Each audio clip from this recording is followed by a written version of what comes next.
السلام علیکم ناظرین، پروگرام ویژن پر آج عاطف ذوالفقار کے ساتھ آپ کی خدمت میں حاضر ہوں۔ عمران خان صاحب نے اپنا مارچ شروع کر دیا ہے۔ یہ لانگ مارچ رہے گا، خونی مارچ میں بدلے گا یا انٹرٹینمنٹ مارچ ہوگا، یہ جو بھی مارچ ہوگا، مگر اس کے دی اینڈ کی ابتدا جہلم سے ہو جائے گی۔ یہ بہت ایکسکلوزیو خبر آپ کے ساتھ شیئر کریں گے اور پھر یہ بھی خبر شیئر کریں گے کہ عمران خان صاحب کا اصل ٹارگٹ کیا ہے اور آخری سہارا ان کا کون ہے، یہ آپ کے ساتھ شیئر کریں گے۔ اور پھر عمران خان صاحب نے اپنے مسلز شو کرنے کے لیے کون کون سے اقدامات شروع کر رکھے ہیں اور اسلام آباد سے ان کو کون کون سے اہم جواب ملنے والے ہیں، یہ تمام تفصیلات آپ کے ساتھ شیئر کریں گے۔ مگر اس سے پہلے کہ ہم اپنے پروگرام کو آگے بڑھائیں، آپ سے گزارش ہے کہ اگر ابھی تک آپ نے ہمارا چینل سبسکرائب نہیں کیا تو پلیز کر لیجئے، ساتھ ہی بیل آئیکن بھی دبا دیجئے تاکہ جو ہی ہمارا کوئی نیا پروگرام اپلوڈ ہوتا ہے تو اس کا نوٹیفیکیشن فوری طور پر آپ کو موصول ہو سکے۔ پروگرام کا باقاعدہ آغاز کرتے ہیں ناظرین۔ بہت عرصے سے عمران خان صاحب لانگ مارچ کر رہے تھے اور بالآخر آج انہوں نے اپنے لانگ مارچ کی ابتدا لاہور سے کر دی ہے۔ اب لاہور سے جو ان کی مارچ کی ابتدا یا اس کی ابتدائی سرگرمیاں دیکھیں تو وہ عمران خان صاحب کے لیے کوئی حوصلہ افزا سرگرمیاں نہیں ہیں۔ انہوں نے اپنی پارٹی کے اراکین اسمبلی کو کہا ہوا تھا کہ جی وہ 6,000 8,000 بندے لے کر آئیں پنجاب کے مختلف اضلاع سے، لیکن وہ بندے ان کے پاس نہیں پہنچے۔ جو اب تک ہمارے پاس رپورٹس آئی ہیں، لاہور شہر کے اندر ان کے ساتھ جو لانگ مارچ کے لوگ شامل تھے ان کی تعداد 5 سے 7 ہزار تھی۔ اب یہ 5 سے 7 ہزار لوگ وہ ہیں جو کہ لاہور کے زیادہ تر تعداد ہونے کی ہوگی جو مقامی لوگ ہیں، لیکن یہ ان کی ریلی میں تو شامل تھے، لیکن جب وہ مارچ لاہور سے باہر نکلے گا تو پھر ان کے ساتھ کتنے لوگ ہوں گے، اس کے بارے میں ایک تخمینہ جو رف لگایا جا رہا ہے وہ تقریباً 2 سے 2.5 ہزار افراد کا لگایا جا رہا ہے، اور پھر راستے میں سے دیکھتے ہیں ان کے ساتھ کتنے لوگ آتے ہیں۔ لیکن شروع میں عمران خان صاحب کو کچھ ابتدا اچھی نہیں ہوئی۔ صبح 11 بجے کا ٹائم تھا، لیکن عمران خان صاحب خود بھی تقریباً 3 بجے کے قریب تشریف لائے، کیونکہ بندے جو لبرٹی چوک میں پہنچنے تھے وہ کوئی تسلی بخش تعداد میں نہیں پہنچ سکے تھے۔ اس کے بعد جب وہ خود آ گئے اس کے بعد کچھ لوگوں نے نکلنا شروع کیا اور وہاں پہ لوگ جمع ہونے شروع ہوئے۔ اب یہ تعداد ہم کیسے کہہ سکتے ہیں کہ یہ نہ ہونے کے برابر ہے؟ یہ نہ ہونے کی برابر تعداد اس لیے کہ لاہور شہر جو ہے وہ تقریباً 1 کروڑ کی آبادی کا اگر ایک رف تخمینہ لگایا جائے تو اس کا شہر ہے۔ اگر 1 کروڑ کی آبادی کے شہر میں جہاں پہ حکومت بھی اپنی ہو، جہاں پر وسائل بھی اپنے پاس ہو، جہاں پر کوئی پولیس کی طرف سے رکاوٹ بھی نہ ہو بلکہ پولیس آپ کی سیکیورٹی اور پروٹوکول کا کام کر رہی ہو، وہاں پر یہ جو تعداد ہے یہ انتہائی جسے کہتے ہیں کہ دل شکنی کرنے والی تعداد ہے عمران خان صاحب اور ان کے ساتھیوں کی۔ اب یہ انہوں نے کام تو شروع کر دی، لیکن جو انہوں نے ابتدا میں ہی تقریر کر دی وہ تقریر انہوں نے ایسی کر دی جس سے جو عمران خان صاحب کے اپنے ساتھی ہیں ان میں بڑی خوف اور تشویش کی لہر دوڑ گئی۔ انہوں نے ابتدا میں ڈی جی آئی صحیح پر حملہ کیا، ڈی جی سی پر حملہ کیا، ایک سیکٹر کمانڈر اسلام آباد کے بریگیڈیئر صاحب ان کے اوپر حملہ کیا، ان کے نام لیے اور اس کی ابتدا انہوں نے کر دی۔ تقریریں سیاستدان کرتے رہتے ہیں اور سیاسی مخالفین کو چیلنج بھی کرتے رہتے ہیں، لیکن یہ ایک ایسا واقعہ ہوا جو کہ شاید پاکستان کی تاریخ میں اس طرح کا واقعہ نہیں ہوا کہ مختلف لوگوں کو للکارا جائے۔ اور اس سے پہلے ہم نے دیکھا کہ کل ایک پریس کانفرنس بھی ہوئی تھی، ڈی جی آئی صحیح نے پاکستان کی تاریخ میں پہلی بار پریس کانفرنس کی اور پھر انہوں نے یہ بھی ایکسپوز کیا عمران خان صاحب کو کہ جناب دن کو تو یہ ہمیں غدار کہتے ہیں اور میر جعفر اور میر صادق کہتے ہیں، دن کی روشنی میں رات کو ہمارے آگے پاؤں میں پڑ جاتے ہیں، یعنی کہ مطلب ان کا یہی تھا۔ اور پھر وہ ہمارے ایک دوست نے بڑا خوبصورت تبصرہ کیا، اس نے کہا جب آپ پاؤں پڑیں گے تو پھر ٹھوڈے تو پڑیں گے، تو پھر ٹھوڈے تو پڑتے ہوتے ہیں جناب۔ پھر خان صاحب نے ابھی مارچ تو شروع کر دیا ہے، لیکن ان کے اس کے ساتھ ہی ان کو بہت ساری اچھی خبریں بھی ملنی شروع ہو گئی ہیں۔ اچھی خبریں اس سینس میں دوسرے فریق کی طرف سے کہہ رہا ہوں کہ سب سے پہلی تو ان کو خوشخبری یہ ملی کہ فیصل واڈا ان کا ساتھ عملاً چھوڑ گئے۔ بظاہر تو وہ کہتے ہیں میرا چیئرمین ہے، لیکن انہوں نے واڈا صاحب نے جو اناؤنسمنٹ کی کہ یہ خونی مارچ ہوگا، مجھے لاشیں نظر آ رہی ہیں اور عمران خان صاحب کی آستینوں میں سانپ ہے، اس قسم کی انہوں نے باتیں کی اور واڈا صاحب کو فوری طور پر ان کی بنیادی رکنیت بھی معطل کر دی گئی۔ تو یہ ان کو ایک پہلا سرپرائز ملا تھا عمران خان صاحب کو مارچ شروع ہونے سے پہلے۔ مارچ شروع ہونے کے فوراً بعد جو ان کو سرپرائز ملا وہ رکن پنجاب اسمبلی خرم لغاری اور ان کے ساتھ پتہ چلا ہے کہ 4 سے 5 اور اراکین پنجاب اسمبلی ہیں، وہ پاکستان تحریک انصاف کو مبینہ طور پر چھوڑ گئے ہیں اور وہ اب پاکستان تحریک انصاف کی اسمبلی کی رکنیت بھی سے بھی ریزائن کر رہے ہیں اور پاکستان تحریک انصاف کو بھی چھوڑ رہے ہیں۔ تو یہ تو عمران خان صاحب کو جو سرپرائزز ملنے والے ہیں ان کی ابتدا ہوئی ہے۔ اب عمران خان صاحب نے اپنا شیڈول بہت لمبا رکھا ہے، اگرچہ کہ انہوں نے شیڈول کیوں لمبا رکھا ہے یہ ہم پہلے بھی عرض کر چکے ہیں، آگے بھی چل کے آپ کو بتائیں گے، لیکن آج کا دن ان کا لاہور بھی گزرا اور جو ابھی ہمارے پاس آخری اطلاعات ہیں کہ اس کے مطابق یہ شاہدرہ تک جائے گا لانگ مارچ اور وہاں پہ یہ رک جائے گا اور اس کے بعد پھر اگلے دن وہاں سے چلنا شروع ہوگا، پھر گجرانوالہ پہنچے گا، پھر اسلام آباد تک پہنچتے انہوں نے جو تاریخ رکھی ہے وہ 4 نومبر کی تاریخ رکھی ہے۔ اب یہاں پہ یہ معاملہ ہے کہ کیسے یہ مینج ہوگا معاملہ، کیونکہ جو لاہور کے لوگ ہیں 6-7 ہزار یا 5 ہزار لوگ تھے، تو وہ اب اس سے آگے 2-2.5 ہزار لوگ اگر ان کے ساتھ آتے ہیں تو گجرانوالہ سے بھی جائیں گے، پھر 5-7 ہزار ہو جائیں گے، پھر باہر نکلیں گے تو شاید 3-3.5 ہزار ہو جائیں. لیکن اس کے آگے گجرات میں ان کو ایک ہم کہہ سکتے ہیں کہ کچھ سائزیبل کراؤڈ ملے گا. چودھری پرویز الہی کا وہ ضلع ہے اور وہاں پہ ان کی پوری کوشش ہوگی عمران خان صاحب کو جو پبلک کا شو آف پاور ہے وہ ضرور کیا جائے. عمران خان صاحب کو بتایا جائے کہ جی ہمارے ساتھ پاس گجرات میں بندے ہیں. لیکن اس کے بعد جب وہ گجرات سے آگے چلیں گے تو پھر خان صاحب کوئی ذمہ داری کوئی نہیں کسی کی، نہ ہی کسی کی گارنٹی ہے. جب جہلم تک آپ پہنچیں گے تو پھر اس چیز کے امکانات ظاہر کیے جا رہے ہیں کہ عمران خان صاحب کے ساتھ جو لوگ ہیں وہ نہ ہونے کے برابر رہ جائیں گے. میں نہ ہونے سے مراد میری یہ نہیں کہ 2, 4, 10, 20, 25 لوگ رہ جائیں گے، مطلب چند 100 ہو سکتے ہیں، 1000-1500 ہو سکتے ہیں، میکسیمم 2000 ہو سکتے ہیں. تو جب وہ جہلم تک پہنچیں گے اور جہلم سے آگے نکلیں گے تو پھر خان صاحب کے لیے وہ پریشانیوں کا وقت زیادہ ہو جائے گا، کیونکہ اس دوران بھی ان کو خوشخبریاں مسلسل ملتی رہیں گی. ہم آپ کو کل کے پرسوں کے پروگرامز میں بھی بتا چکے ہیں کہ جو خان صاحب آگے بڑھتے جائیں گے تو ان کی پارٹی کے جو لوگ ہیں وہ ان کا ساتھ چھوڑتے چلے جائیں گے. یہ ایک ہماری آپ خبر بھی کہہ سکتے ہیں اور اس کو آپ ہمارا تجزیہ بھی کہہ سکتے ہیں. ابتدا ہم نے آپ کو بتایا کہ ہو چکی ہے. اب یہ بھی پتہ چلا کہ جناب ان کے جو بہت قریبی ساتھی ہیں، جو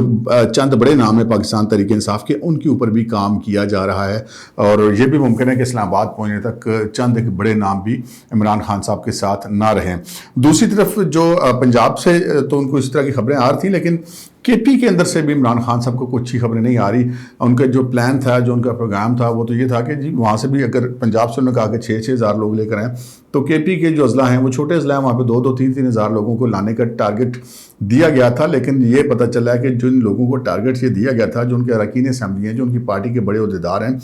وہ خود بھی اب نہیں مل رہے، کسی سے رابطے میں نہیں آ رہے. کسی کے بارے میں پتہ چلا ہے کہ کوئی بیمار ہو گیا ہے، کوئی باہر چلا گیا ہے، کوئی رابطے میں نہیں آ رہا، کسی کا کوئی مسئلہ ہو گیا ہے. تو بہانے ہوتے ہیں مختلف قسم کے، وہ اب عمران خان صاحب کو سننے کو مل رہے ہیں، جس سے یقیناً ان کو خاصی تشویش ہوگی. دوسری طرف جو وفاقی حکومت ہے انہوں نے بھی اپنے اقدامات شروع کر دیے ہیں. جو سب سے اہم انہوں نے کام کیا ہے وہ یہ کیا ہے کہ جناب جو CCPO لاہور ہیں، جن کو بڑے چاؤ سے وہاں پر لگایا گیا تھا اور انہوں نے پرچے دیے تھے وفاقی وزیر اطلاعات و نشریات کے خلاف اور دیگر مسلم لیگی لیڈرز کے خلاف، اور ان کا تبادلہ وفاقی حکومت نے کیا تھا، لیکن اس تبادلے پر پرویز الہی صاحب نے عمل درآمد نہیں ہونے دیا تھا اور ان کو وہ ڈوگر صاحب جو CCPO ہیں ان کو بلا کے کہا تھا کہ اسی تو جان نہیں دینا. تو اب ان کو ایک نوٹس جاری کیا گیا آج اسٹیبلشمنٹ ڈویژن سے، اور ان کو کہا گیا کہ 3 روز کے اندر وہ اسٹیبلشمنٹ ڈویژن میں رپورٹ کریں. اگر وہ رپورٹ نہیں کریں گے تو 3 دن کے بعد ان کے خلاف انضباطی کارروائی کی جائے گی. انضباطی کارروائی جو بھی ہوگی آگے چل کے وہ تو بات کی بات ہے، لیکن جو ابتدا میں انضباطی کارروائی ہوگی وہ ان کی معطلی ہوگی. جب بندہ ایک معطل ہو جائے تو پھر وہ سرو تو نہیں کر سکتا. یہ ایک کام ہوا ہے. دوسرا یہ کام ہوا کہ جناب پیمرا نے ایک نوٹیفیکیشن جاری کیا ہے، چونکہ عمران خان صاحب نے اپنی پہلی تقریر میں ہی ISI کے چیف کا اور DGC کا اور سیکٹر کمانڈرز کے نام لینے شروع کر دیا، ان کو مبینہ طور پہ دھمکانا شروع کر دیا، کان کھول کے سن لو، یہ کر لو، وہ کر لو. تو انہوں نے ایک سرکولر جاری کیا، ایک آرڈر جاری کیا پیمرا اسلام آباد کی طرف سے کہ تمام ٹی وی چینلز کو کہ عمران خان صاحب اور ان کے جو دیگر پارٹی کے لوگ ہیں ان کی تقاریر لائیو کور تو کی جائیں، لیکن اس طرح نہ کی جائیں کہ وہ بالکل لائیو ہوں. اس کے بیچ میں ایک ریزنیبل گیپ ضرور ہونا چاہیے تاکہ اگر یہ کوئی ایسی بات کرتے ہیں تو وہ جو کہ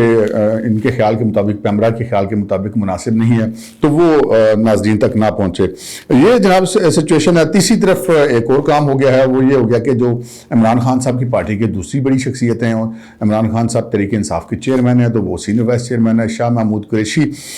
جو کہ سابق وزیر خارجہ پاکستان کے، ان کو بھی FIA نے نوٹس جاری کر دیے ہیں. طلب کر لیا 1 تاریخ کو اسلام آباد میں، اور طلب ان کو کیا گیا جو سائفر والا کیس ہے اس کے حوالے سے تحقیقات کے لیے. اب شاہ محمود قریشی صاحب اگر نہیں جائیں گے تو ان کو دوبارہ بھی نوٹس ہو سکتا ہے اور ان کی گرفتاری کا بھی ہو سکتا ہے، کیونکہ ہمیں ابھی یہ پتہ نہیں ہے کہ وہ جو 2-3 نوٹس والی جو فارمیلٹی ہے وہ پوری ہوئی ہے یا نہیں ہوئی. بہرحال آج ان کو نوٹس ضرور ہو گیا اور ان کو طلب کر لیا گیا. اس سے پہلے جو سابق سیکرٹری خارجہ ہیں سہیل صاحب، ان کا بھی بیان جو ہے FIA قلم بند کر چکی ہے. یہ ایک معاملہ چل رہا ہے. اب معاملہ یہ ہے کہ یہ جو لانگ مارچ ہے جو میں نے آپ سے شروع میں عرض کی تھی کہ یہ کیا کوئی خونی مارچ ہوگا یا انٹرٹینمنٹ مارچ ہوگا. پتہ یہ چلا کہ ایک ملاقات عمران خان صاحب کی اور بھی ہوئی تھی اسلام آباد میں، اور اس ملاقات میں بھی عمران خان صاحب نے کافی جسے کہتے ہیں پر نکالنے کی کوشش کی تو ان کو بڑے واضح طور پہ کہہ دیا گیا تھا کہ بیہیو کریں، اور ساتھ ان کو یہ بھی بتا دیا گیا تھا کہ اگر آپ اسلام آباد میں آئیں گے اور اگر آپ جو ہے وہ کوئی امن و امان کا مسئلہ پیدا کریں گے تو پھر یہ آپ یاد رکھیے گا کہ آپ کو صرف پولیس نہیں بلکہ آپ کو فوج کا بھی سامنا کرنا پڑے گا اور آپ کا کوئی لحاظ نہیں کیا جائے گا۔ یہ ان کو ایک میسیج دیا گیا تھا۔ دوسری طرف چونکہ پرویز لائی صاحب اور مونس لائی چونکہ عمران خان صاحب کے آج کل اتحادی ہیں، تو ان کو بھی مبینہ طور پہ پتہ چلا کہ ذرائع نے یہ پیغام دے دیا ہے کہ وہ ان کو کسی قسم کی پولیس کی جو سپورٹ ہے اور پنجاب حکومت کے وسائل ہیں وہ استعمال مت کریں، ان کو سپورٹ نہ کریں۔ اور ویسے بندے جاتے ہیں تو بے شک جائیں، لیکن وہ ہوتا ہے نا جیسے ایک حکومت ہوتی ہے تو سرکاری ملازمت دیے جاتے ہیں جلسوں جلوسوں مارچوں کے لیے، تو انہوں نے کہا جی کوئی بھی سرکاری جو ہے وہ ملازم نہیں پایا جانا چاہیے، ورنہ چوئی صاحب تھوڑی خیر نہیں۔ چوئی صاحب کا پھر آپ کو پتہ ہے کہ اسٹیبلشمنٹ کی طرف سے اگر ان کو کوئی ایسا میسیج مل جاتا ہے تو پھر چوئی صاحب گرم زمین پہ تو نہیں پاؤں رکھیں گے۔ وہ عمران خان صاحب کا گجرات میں استقبال وغیرہ تک کرنے پر تک ہی محدود رہیں گے، اور وہ گجرات پہنچ بھی چکے ہیں، وہ لاہور میں عمران خان صاحب کے ساتھ نہیں ہیں۔ اور دوسری طرف کچھ آج دن کو انٹیلیجنس کی رپورٹس بھی چلتی رہی جس کے مطابق جو وزیر اعلیٰ پنجاب کا آفس ہے اس کا بہت زیادہ سیاسی استعمال کیا جا رہا ہے اس مارچ کو پروموٹ کرنے کے لیے، اور شاید اسی وجہ سے چودھری صاحب پرویز لائی جو وزیر اعلیٰ پنجاب میں وہ چھوڑ کر گجرات بھی روانہ ہو گئے کہ یہ مدعا ان کے اوپر نہ آئے۔ پیچھے چونکہ باقی ساری کابینہ پاکستان تحریک انصاف کی ہے تو وہ وہاں سے جو ہے وہ یہ کہا گیا ہے اس رپورٹ میں کہ سہولت کاری کی جا رہی ہے مارچ کے شرکاء کے لیے۔ دوسری طرف یہ بھی رپورٹ ہے کہ جو 3 افراد ہیں پاکستان تحریک انصاف کے، علی امین گنڈا پور، شہریار آفریدی اور جو قاسم سوری ہیں سابق ڈپٹی اسپیکر قومی اسمبلی، ان کے بارے میں رپورٹس ہیں مبینہ طور پر کہ وہ کچھ مسلح افراد لانے کی ڈیوٹی ان کی گئی اور جو وائلنس ہوگا اس میں ان کو بھی استعمال کریں گے، اس قسم کی رپورٹس آ رہی ہیں۔ اور پھر یقینی بات ہے جوابی طور پر اسلام آباد میں بہت ساری تیاریاں ہو رہی ہیں، ہم آپ کو یہ بھی بتا دیتے ہیں کہ کیا تیاریاں ہو رہی ہیں۔ ایک تو جناب ہم نے دیکھا کہ ایک وزارت داخلہ نے پہلے ایک لیٹر جاری کر دیا تمام صوبوں کی انتظامیہ کو اور تمام چیف سیکرٹریز کو، کہہ دیا گیا کہ جو امن و امان کے معاملے سے میں وہ وفاقی حکومت کے احکامات پر عمل کریں گے، صوبائی حکومت کے معاملے کے احکامات پر عمل نہیں کریں گے۔ اب اس پر عمل کتنا ہوتا ہے یہ ایک الگ بات ہے، لیکن یہاں پر جو سچویشن ہمیں پتہ چلی ہے یہ پتہ چلی ہے کہ ایک تو کسی قسم کا لحاظ نہیں ہو رہا جی۔ وہ جب اسلام آباد اگر آتے ہیں عمران خان صاحب تو ان کے ساتھ جو تعداد عمران خان صاحب ایکسپیکٹ کر رہے ہیں وہ تو شاید نہیں ہوگی، لیکن یہ بھی ممکن ہے کہ جو تعداد وفاقی حکومت ایکسپیکٹ کر رہی ہے اس سے وہ کچھ زیادہ ہوں۔ تو اس حوالے سے کسی قسم کا کوئی لحاظ نہیں کیا جائے گا، یہ جتنے انہوں نے اکٹھے کیے ہوئے آنسو گیس کے شیل وغیرہ یہ سارے استعمال کیے جائیں گے۔